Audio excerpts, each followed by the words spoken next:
ఈ రోజు ఈ ప్రాజెక్ట్ అయితే నేనైతే అడగలేదు.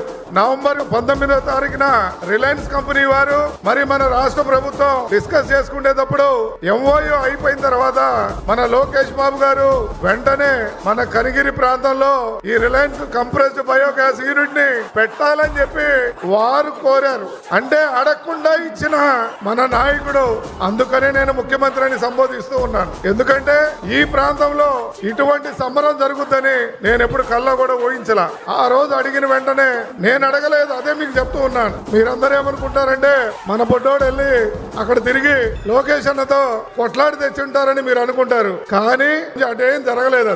ఆయన యువగలంలో పాదయాత్ర వచ్చినప్పుడు నాకు ఆనందం వేసింది. ఎందుకంటే నేను గెలిచిపోతున్నానని. ఎందుకంటే యువగలం పాదయాత్రలో మీరు చూపిన ఆదరణ అన్న ఈ ప్రాంతం మొత్తం కూడా చూశాడు. చూసినప్పుడు గుర్తు పెట్టుకొని ఈ ప్రాజెక్టుని మరి రిలయన్స్ కుటుంబంతో ఒప్పించి మన ప్రాంతానికి తెచ్చినందుకు వారికి కూడా ఆ పాదాభివందనాలు తెలియజేస్తూ